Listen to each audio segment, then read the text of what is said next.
So hi, everybody. We are three of the mentors at the Ascension School of Spirituality, and we're here to present a conversation in a panel style talking about intuition and visioning.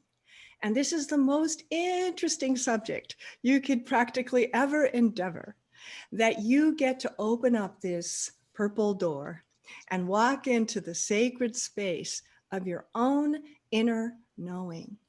And we are so privileged to be able to offer this to you all, so that maybe today you will get 1 or 2 or 10 tools to take with you that could change your life. And so there's so much to say, we don't even know where to begin, because the subject matter is so big and vast and complex and simple that we have narrowed it down to some of the questions that we hear most often. And so this might be like a little template for you, a map to start on your course out into the world of intuition. It's magical. And so we're going to begin today by just introducing ourselves a little bit, and so that you can see where we're coming from. We're all mentors at the Ascension School, and my specialty is I am a spiritual teacher, I'm a counselor, and I teach meditation. And that is where my interest is. I'm a lifelong astrologer since I was a little girl. My father was an astrologer. I've been teaching meditation for 43 years, doing meditation longer still. So pretty much all my life. And so I'm very honored to be here as part of this powerful, wonderful, visionary group that we are. So JoAnn, do you want to add your part now? What is your biography? Where have you been and come from? Absolutely, thank you. And yours is amazing, by the way. I'm a peace prophetess, for one thing. So if you're talking to me or you're listening to me, you're hearing a lot about the peace that we're walking into right this minute. That's a knowing I have. And hopefully when I speak of it, it's a bit of a wake-up call to a lot of people. I'm also an intuitive. I'm an author. I've written the book Paradise, a short story about the world after the shift. I wrote that 17 years ago. It's getting ready to relaunch again because it's channeled information, and it's just even more true right this minute than it was 17 years ago. And so that's what I do. I do soul readings, property readings, but my biggest thing is I love doing wake-up calls. So when someone's feeling a little lost or like something's trying to get through, that's where I like to come in. So Martha, how about you? Martha's another mentor that we absolutely love. This is a great group of mentors. Let me tell you, this whole school has so many great mentors. You're bound to find one that resonates with you. Martha? Thank you, JoAnn. I love your wake-up calls too. They're great. Thank you. I'm Martha Jensen. I'm a Reiki energy practitioner with the School of Ascension Spirituality. What can I say about myself? I went through some dark periods in my life. I was a massage therapist for many, many, many years. And I felt like spirit nudged me into moving into a deeper level of work. So that's how I came about coming into the school. I now do remote Reiki energy work with various other modalities. I also do channeled meditations, and I'm really excited about something new that I've just started, and it should be on the in the website soon. But I've started channeling for children's meditations also, and that comes from a great love of my own children and my grandchildren, who tend to be woven deeply within my life and surround me. I think that maybe covers it all, or to a certain extent. Oh, I guess I could add that the work I do with the energy and the Reiki is to bring people back into a balance. So many times we become so scattered in our life. And so I like to help them and bring them back into balance. And they feel like they have more clarity and relaxation, as the clients state. So I think Wonderful. that's all. And I can turn it back to you, Diana. Great. That's beautiful. And see, we are such a powerful group, and we're so lucky to even get to work together like this.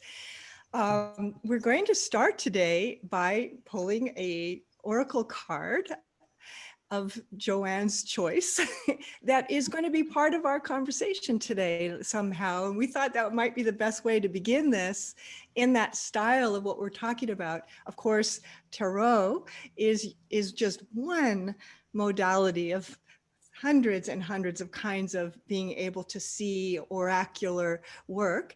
And so we thought it'd be in the spirit of the thing to use it in today's conversation. So JoAnn, let's see. Absolutely. I've been shuffling the cards since we've been talking. I'm using the Good Tarot by Colette Baron Reed. And I kind of asked, what do we need to know in order to serve our audience in the very best way that we can today? Because that's our whole purpose, I believe. And I'm getting the Three of Water, and I don't know. Can you see that at all? We've got a little mermaid. She's got pearls, 3 pearls and shells. There's 3 of us, right? And 3 talks a little bit about manifestation. So I think this is saying, give the audience what you each have within you. Actually, there's 4 of us here. There's the lady holding all the pearls, by the way, directing this conversation a little bit. So I'm saying that all we have to do is come listen to our intuition and allow our higher self to speak through us today. And we will be speaking what the audience needs to hear. That is so perfect. And 3 of cups, right? 3 of water, 3 of feelings, 3 of the water rules intuition. So what a perfect card you pulled for us. That's exactly right. You know, we're mostly made of water, you know, we're 70% plus water. And so interestingly is the entire earth 70% plus water. And so that is how we receive energy, is in our little water bodies in that way. So that's a good starting point. So I thought I'd just kick off the conversation, at least with the most important and basic question that there is what is intuition? And who wants to say something? Maybe Martha. Sure, I'll speak. I tend to speak briefly, and then it's always wonderful to have everyone else share. But I always feel like intuition, and I'm taking this on a personal level, is my inner guidance system. It's what I like to think of as my GPS guiding me through the day. It's directing me and helping me make my decisions.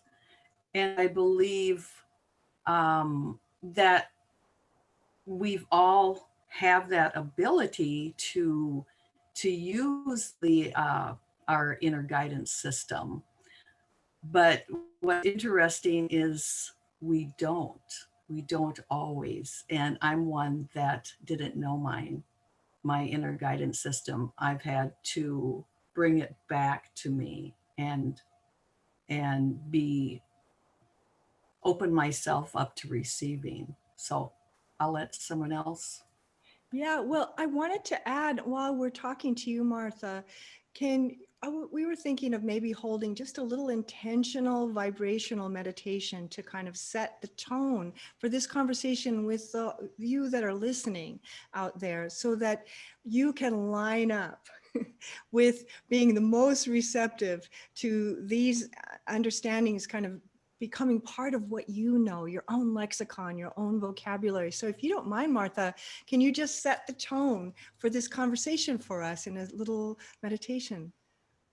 Wonderful. I'd be glad to. Thank you. Thank you very much. Thank you. Okay. I invite you all to close your eyes. Bring yourself into a sacred space. First of all, grounding with Mother Earth. And as you breathe, breathe in Mother Earth energies up into your body and settle into your heart. Also, now connecting to a higher light, our divine source, bringing it from above as we breathe down into our body and allow it to settle into our heart. And as we become a strong pillar of white light from above and below, I'd like you to take your hand and tap on your heart lightly and breathe as you open and allow the messages to be received. And now tap your third eye on your forehead between your eyebrows and breathe in, open, and allow.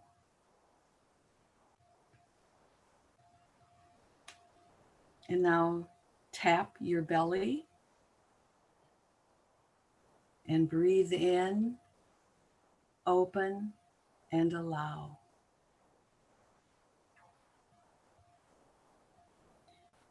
Receive these messages brought forth as they touch a most profound place within your being. Allow your senses to open, your hearing, your seeing, your feeling, your knowing, as they expand and receive the messages just for you. And so it is. Thank you. So it is. So it is. Perfect. Perfect. Nice. Yes. And I would recommend, while you're still in the space of the energy that Martha just made for us, which is a vibrational state, right, is to set a little intention for yourself that you're going to hear the perfect thing today. That's just going to be Beautiful. exactly what you need to hear. Yes. That's beautiful. That is beautiful. Yeah, so intuition, we're talking about what is intuition. Martha's given one definition of it. We could spend all day just defining intuition in a way. There's so many ways of looking at it. It's a very big subject. But I wonder, JoAnn, what would you add to what Martha said? Well, I would add that your intuition is your direct line to your higher self, your Christ self, your God, the universe, whatever you care to call it. You know, we were not just placed on earth and said, go for it. You know, we've got all kinds of connection. So that's what the intuition is. And then I read the other day where someone said, your intuition is also your shield against the dark. And that makes such good sense, because of course it is. That's how we know when, oh, we don't go here, or we don't do this, you know. It's, people call it their gut feeling. It's your intuition, and it's alive and well. And the more you acknowledge it and listen, the stronger it gets. And life becomes really, really nice in many ways. Yeah, that's such a good way of talking about it. And that intuition it keeps increasing. The more you sort of understand that there is intuition, the more intuitive we get. So great Right. definition. So does everyone have intuition? That's the big question, right? Because so many people will come to all of us and say, oh, I'm not intuitive. I can't do that. What do you think? What would you say? Martha, JoAnn? Okay, absolutely. Absolutely. It's like a muscle. And like we just said, if you use it, you will, it will become bigger and bigger and show up more in your life every single day.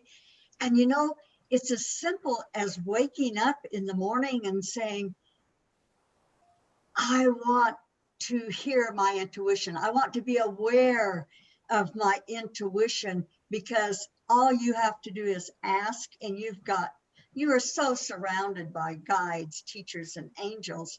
You'll be sent to the right book. You'll be sent to some person will come into your life. You will just try something kind of nonchalantly and it'll come back at you and it'll be like, whoa, that really worked, you know? I mean, it's fun.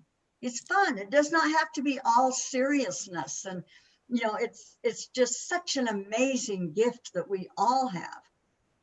Yeah, one of the things that I say about intuition is that, and people that don't know that they're intuitive yet for whatever reason, it's like closing your eyes and saying, why can't I see? You know, it is somehow we have to open that inner vision up, right? And then when that inner vision opens, there's a whole world to see, perceive, sense. And like JoAnn was saying, when you open up your intuition more and more, you can really navigate your path better, because you don't waste time in situations, relationships, or things that aren't good for you, because your whole body is going clang, clang, clang, no, no, no. You can feel it so powerfully and sensorily in yourself that you just would naturally turn away from something that wasn't good for you and you would go towards something that was. You can't fool someone that's intuitive, right? And so Gotcha. when you have that intuition, you can say, you know what, this isn't for me. And you don't have to make a big judgment about it or anything like that, but you don't waste your time either. So it's very efficient. So before Martha, I know that you have something to say, but I just want to say one more thing.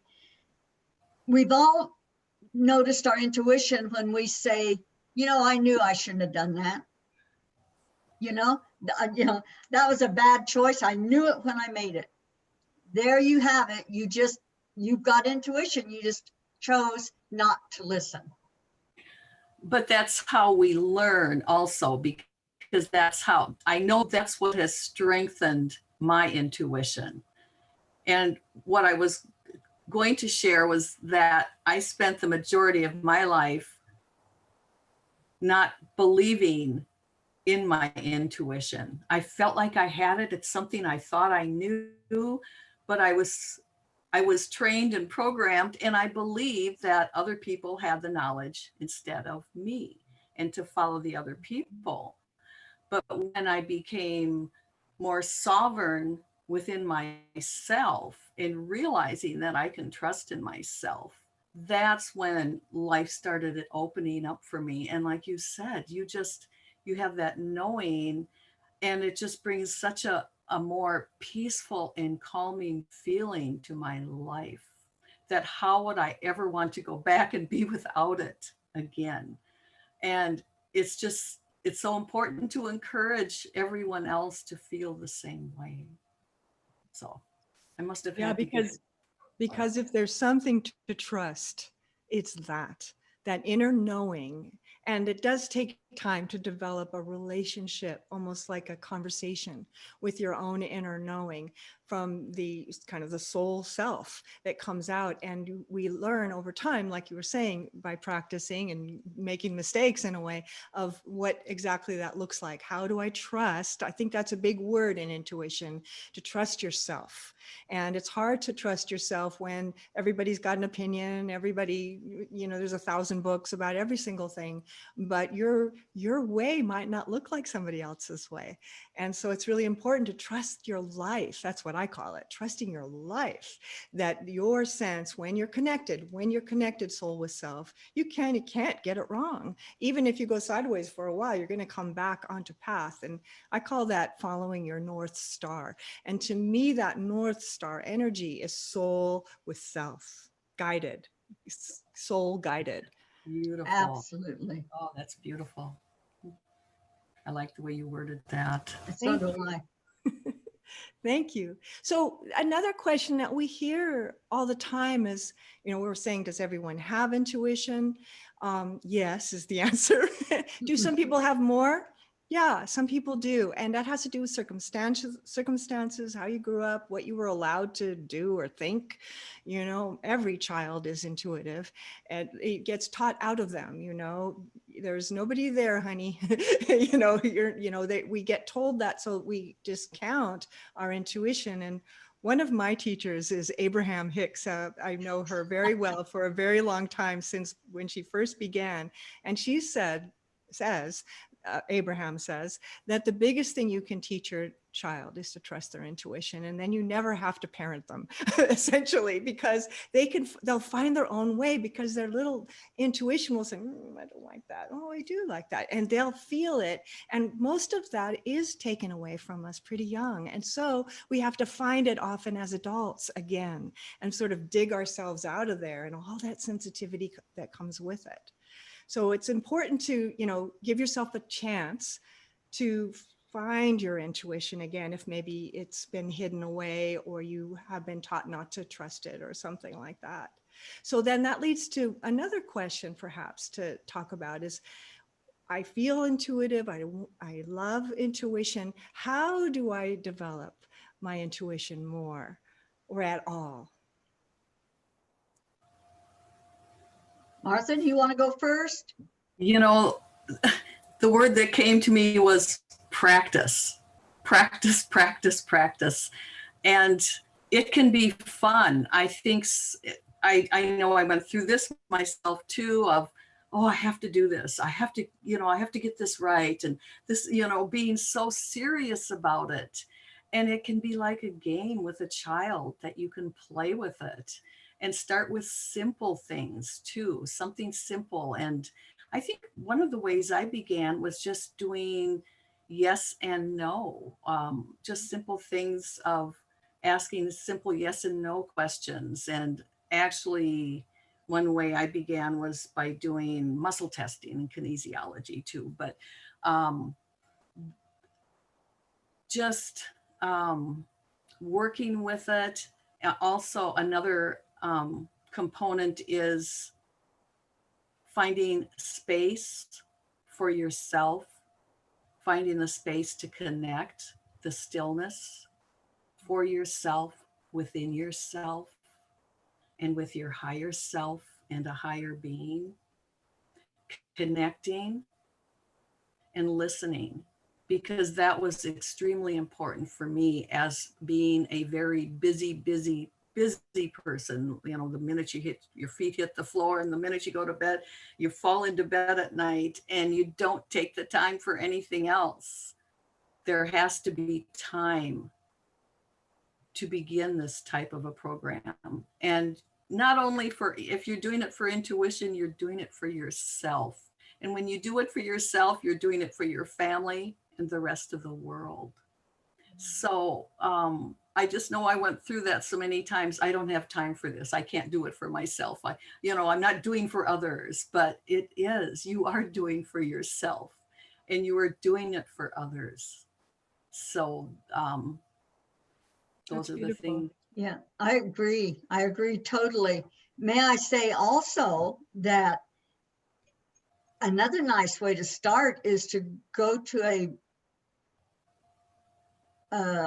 bookstore or something and pick yourself out a deck of cards, of oracle cards, whether they're tarot or oracle. And then, because they always come with the books, and after a while, you'll start looking at those cards. And what the cards actually do is they're simply a tool. They get your mind out of that analytical space to where you're not trusting and slip you over into your spiritual space. And so that's a gift to yourself. That's a nice way to start also. And sometimes if you see a class advertised or something that just catches your eye, or you listen to somebody talking, you think, I think they could teach me some more. don't hesitate to follow your intuition there too, because you're being shown another way to make it work for you. Right. And then books start falling in your hand off the shelf of what to Oh my read. Or gosh, yes, absolutely. Absolutely. Doesn't it seem like, yes, once it starts, it just keeps moving and gets better and better and easier and more and more. That's Yeah. really true. And it's a beautiful process of the unfolding of your own awareness and intuition. And you can start to make decisions, like you were saying, that in small ways with yeses and nos. What should I have for lunch? You know, cake or, you know, a salad. Your body knows. And often, you know, it'll say, sometimes cake is the answer. You know, it's not always that you should, but you start to go Feed your back. soul. Yes, and check in. And what you said also, Martha, which was important, is the time and the silence that, and I teach meditation, right? And so one of the first things I teach in meditation is, how do you know your yeses from your nos? And I just want to at least say something about that, is because yes feels like yes, and no feels like no. You know, and it's not subtle. It's, you know, now when we start to think about it, we go, oh, I shouldn't feel that way about that. But we do. And ourself, the cake or the salad, you know, it on one day, many days, maybe the answer is, you know, I'll have chicken. But some days it is the cake, because it gives you joy, because it makes you happy. And so it's, and then you don't want to have cake every 5 minutes though. So, you know, does it give you joy to have cake every 5 minutes? No, it wouldn't anymore, right? It's the special treat that we're having, and we would give ourselves an ice cream or something that we would say is maybe not healthy. And yet, is it not healthy if it gives you joy? And so all of these things is, I call it following joy around, trying to find where the joy is, and more like developing a relationship with that intuition. So it becomes almost like a constant conversation.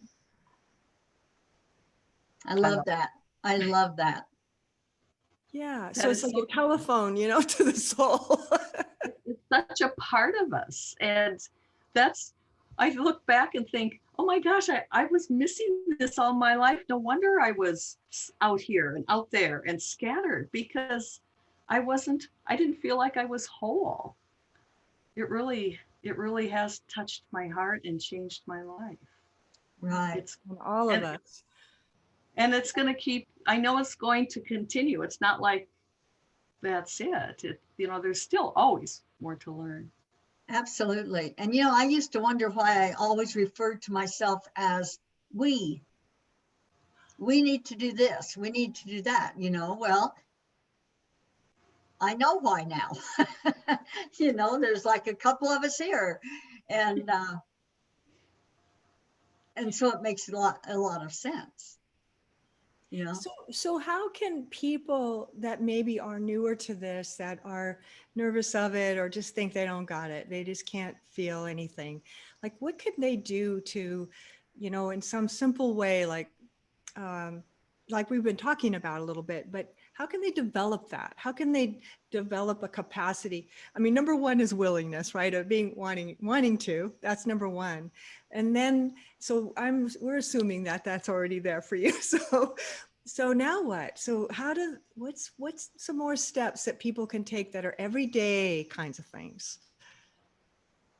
For some reason, the word still comes back to me of trust, just believing in yourself and trusting, even if it doesn't feel right in the beginning, even if you're questioning it, still going along with it and trusting. So I had to add that. I know there's probably simple steps but that just was right there. Right. So, I think it's really important to get outside, to get into nature. Nature is speaking to us all the time. You know, and once again, it leads back to books, you know, because numbers you see, animals you hear or see, those are not accidents. You know, there are no accidents. You are being spoken to all of the time. And so I love books. Books changed my life. Okay, so I don't hesitate to say anything, to tout their, everybody can go to the library and get a book. It doesn't cost them anything. So there's a very nice way to start. But like I said, you must get outdoors. You have to let nature feed you some of this. I so agree with you, JoAnn, that I just think that is so important. And there are so many people who don't know the wealth we have outside. It just to go outside, and one thing that is important is to find the stillness within ourselves of just being present. And presence to me is one of the most important things, also with trust, but presence, actually being there, being present, not having your mind on a million other different projects, but just being there.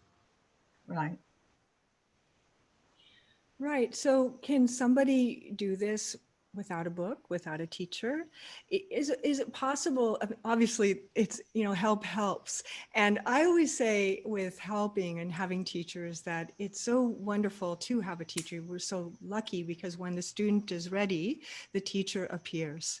Right. And I would say the other way around too, when the teacher is ready, the students appear. It goes both Nice. ways. Nice. Right? Yes. Yeah, but we get blessed with a teacher, right? A guide, a mentor, someone that holds the lantern, like the nine card, Hermit. right? The hermit. Yeah. That's my card, right? That's my own card. So you hold the lantern and it shows the light, the lighted way ahead. They might just be one step ahead of you or 100 steps ahead of you. It doesn't really matter, but it helps you see what's next. And so it does help to have, but you don't must have, right? You can develop this it's already in you. That's but what right. A mentor does is they sort of unlock the doubt, like you were saying, Martha, this trust thing, right? You have to learn to trust yourself. And we go, oh, am I just making this up? And all of that. But you start to feel it, like I feel like a human pendulum sometimes because my body is so vibrating to something being true or not true and that sort of thing. And so yes, I would say anyway that any kind of help helps that you're lucky enough to come across, like even this conversation perhaps, right? But it might be the piece that just tips you into that whole new realm. But I would say it's already in you. It's just unlocking it. Absolutely. And I think if you ask yourself for assistance, you will get that. Like you say, without getting a book, without doing anything, if you just let yourself know that you are ready, maybe you'll have a dream. Exactly. Who knows, maybe maybe your inner self, maybe just asking will unlock that little bit. Yeah, it's in there. You're absolutely correct. I've also found out that we can't just sit and wait for it to happen. We do need to take some of these steps, and whether it is finding a teacher, and if that's what we need to do, yes. And there's wonderful teachers. The student will find the teacher, like you said, but we still need to take the steps ourselves, just to center ourselves, to meditate, to go outside, all these wonderful different things that there is. Maybe we need to get more sleep or and we learn those things with our intuition as time goes. They strengthen us and they teach us the steps to take too, but we also need to follow those steps. Right. The action of it. And also what you said, Martha, to ask and it is given, right? And to be open to it. There does need to be an ask on our side to be open to it. That's all. But that's beautifully said. there's all kinds of intuition, isn't there? And that, and different, intuition to me is as unique as we are. Some people hear things, clairaudient or clairvoyant, the clairs, as Sally calls them. And I hadn't heard that before. Some people are hand kinesthetically, medical intuitives, and so what you find out in your process as time goes by is you kind of discover what your intuition is, because it might be very different than anything you've read about or seen. It's yours. Some people it's very impressionistic. Some people it's very literal. They see signs, they see symbols, and some people they feel it or they just know, or, and it's interesting to see. I always, when I teach anything about psychic phenomena and ESP, which is extrasensory perception, right, is you have to sort of find your way. Like, what is your dominant? And your dominant is what you're interested in. Like, what you love is the answer. It might be music that inspires you, and that opens something in you that makes you able to perceive in a more dimensional way. Absolutely. Absolutely. And then one thing will lead you to another. I came in with a knowing. I had nothing to support that. I was raised deep in religion, and my grandparents, that wasn't something that was accepted. But when the time was right, it's just like you said, I was at the library, the book fell into my hands. And that was the beginning. So, and then you just go from there, and you find out that knowing can lead to many other different avenues of what is your specialty. If it's clairaudience, you'll find that may lead to several different things. So it's really a fun adventure to go on the search for your intuitive abilities. I agree with you wholeheartedly. It makes me think too that so many of us, and probably all of us, are using it in a way or in a form on a daily basis. If we sit down to eat breakfast and are deciding what we're going to wear for the day, do we have a vision going through our head of our closet and all the different colored clothes we have? Or do we hear all of a sudden a voice say, wear the yellow shirt? Or, this type of thing. If in actuality, we are using some of these principles, and for those people maybe who don't think they're intuitive, but that's all part of it. And it's a matter of discerning what they are, figuring it out. I remember hearing one person said, well, I've heard voices all my life. I just thought everybody did. and I'm kind of with you, JoAnn. I've always had that knowing, but I think I was told when I was young, oh, you sure make up a lot of stories. But you just, know things, and I know things. I feel things in my body. And we can't discredit that. That's all part of it. So I think it's a matter of searching also, just taking that quiet time, that quiet space, and just being present in every moment to notice when those things appear for us. How many times I've asked people too, well, how did you notice that? I don't know. I'm just going to go pick that yellow shirt. And it's like, well, how did it come to you? Did you see the words? Did you see the color? Did you see the shirt, or different things? It's just a matter of paying attention. Beautiful. Right. And there's so many ways of being intuitive, like we were discussing, and ways and things you can use, like a pendulum, like a tarot card, like runes, like just meditation and bringing things down in a meditation, your hands for healing, that there's so many ways. And I think, and especially the way we're talking, it feels true. Like what thrills you? Because that thrill is part of your answer. That, you know, one of the questions I was thinking that we could talk about is how does it feel in your body when you're in an intuitive state? Because it definitely has a feeling to it, right? A vibrational kind of buzz or thrum or something that is recognizable as that state. And the more you develop it, the more you start to feel it more and more and more of the time. When we're in our heads, that sort of shuts it down because that's logical.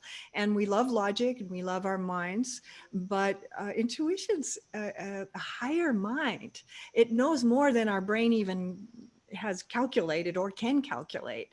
And when you're in an intuitive state, you can kind of understand everything. So, you know, you can understand things you've never seen before because you can relate, right? Because there's a presence, like you were saying, Martha, and also just that intuitive awareness that just stands there and perceives. So how does it feel? Maybe let's us discuss it too. What do you notice in your body, like chills, right? Or things like that. I mean, they really do happen, or deja vu. And, you know, these are all little heightened states of awareness, as for instance. Well, I'll start. And I do get chills when something's absolute truth. I'm what you call analytical. So I've had to work a little harder for a lot of this. But when I'm conversing with someone, you know, someone who has passed or just with my higher self, when I hear something and know that it's like, oh, I knew that. I knew that. Mm-hmm. It's like all they did was just wake me up to knowing that, you know. And sometimes things are so far out there that you know you didn't make it up, right? Because it's like, oh, well, of course that's what you're doing, or of course that's what's going on. But it's like, I wouldn't have thought of that without sitting down and listening. Okay. So then I know that I am also getting truth.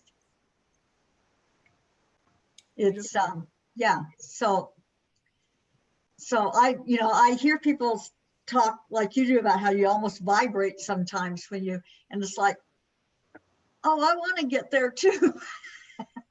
You know, and I think we all do that as we walk on our paths a little bit. It's like, oh, they can do that really fast, you know. And now we're all individuals. We'll all have our own different signs and things, and our gifts are our gifts, and they're fantastic. We, you know. So what about you, Martha? What do you get?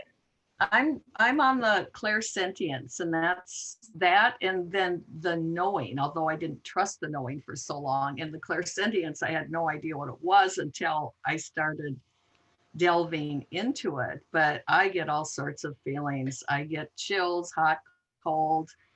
My hands will get really hot, but because I've been doing Reiki and energy work for years, they get hot. I get ringing in the ears.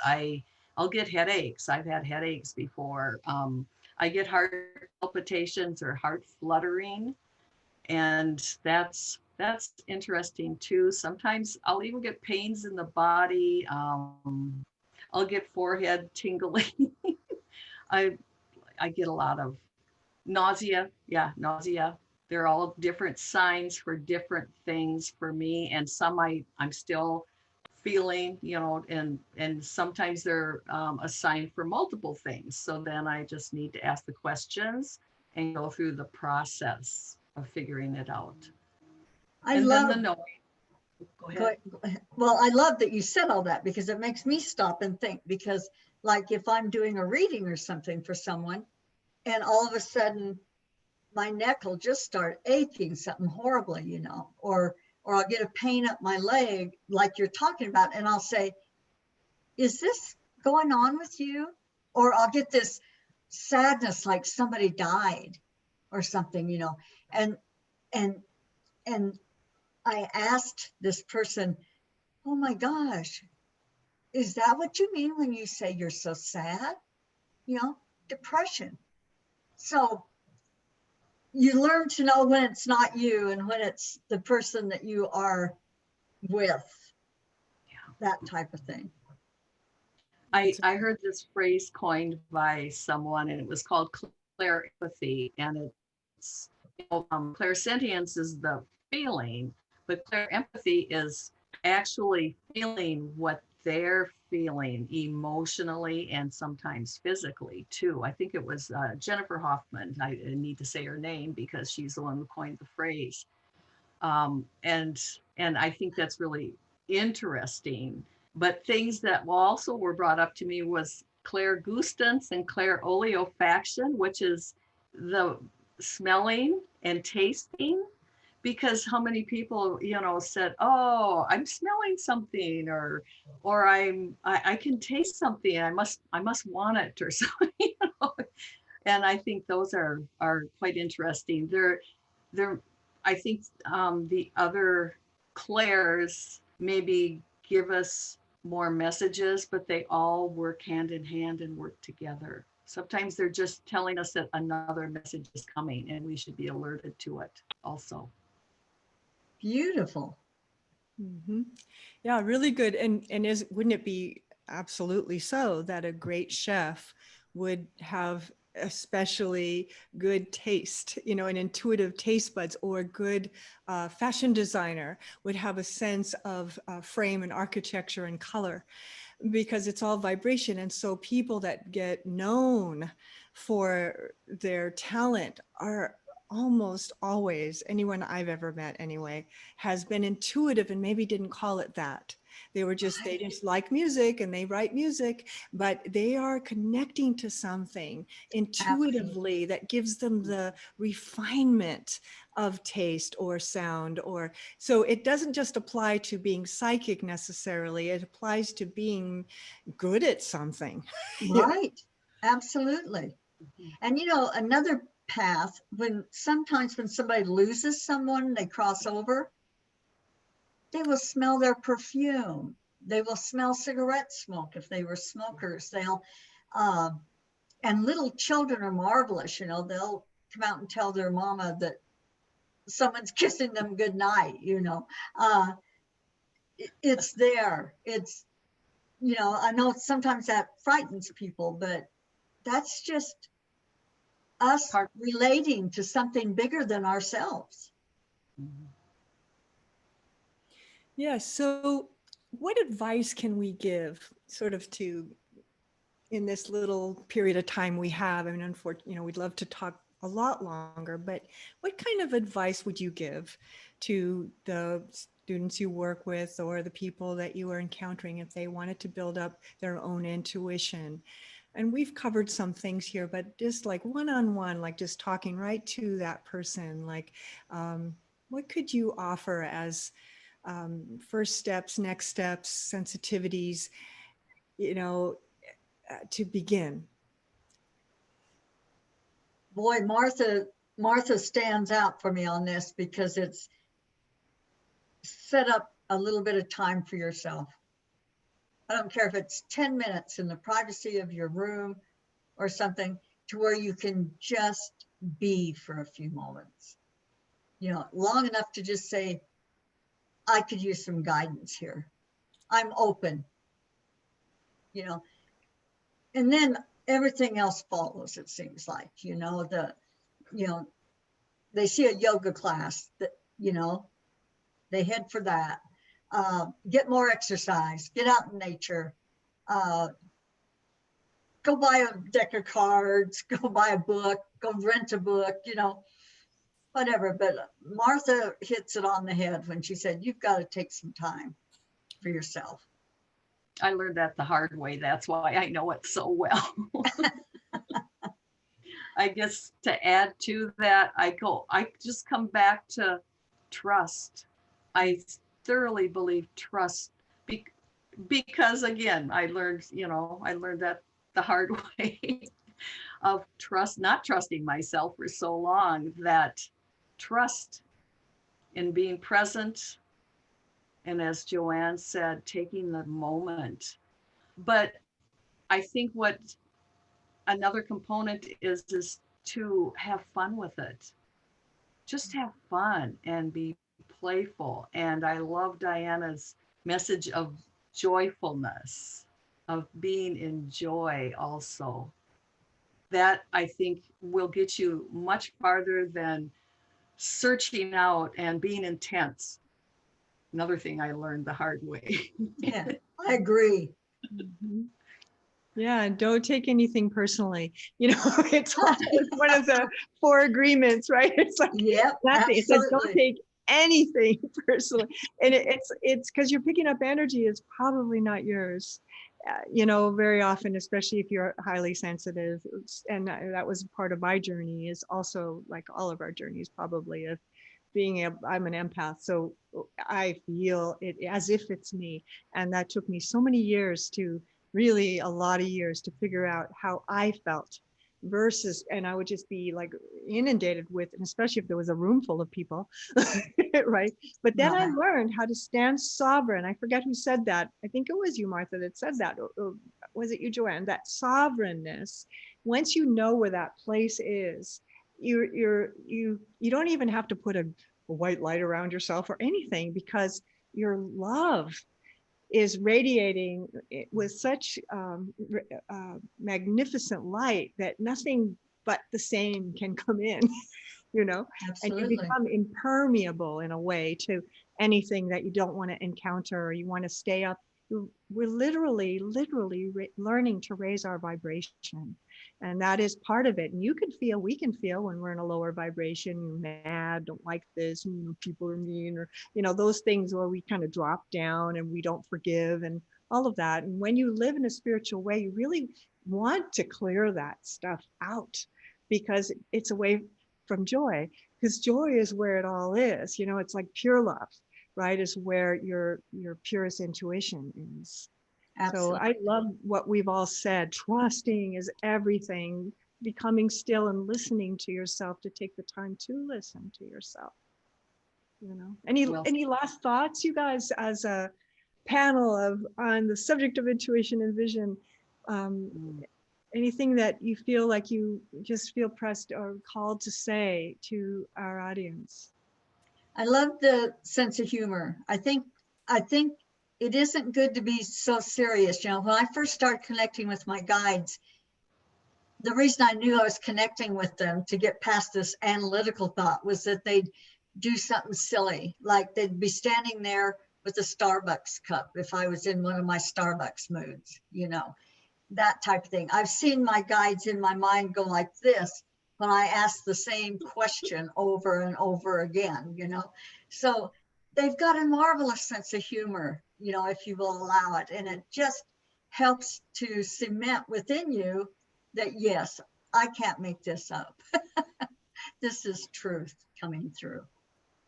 So may I add one thing to that? Just when you were saying that, I was thinking about the vibration of the universe energy, why a lot of times when people are in grief, have lost someone close, it is hard for them to connect, and we can connect easily, right? Or easier. And Right. that's because we're not in grief.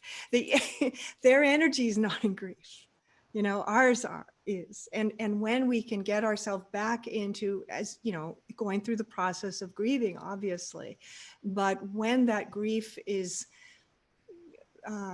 allowed to express in all the ways that it needs to be, you actually can connect with loved ones. Yes. And that's a good thing to remember, because they are not in the form the way we are. They're not stuck, they're not in pain, and so as we get more higher vibration ourselves, it's easier to contact or be contacted.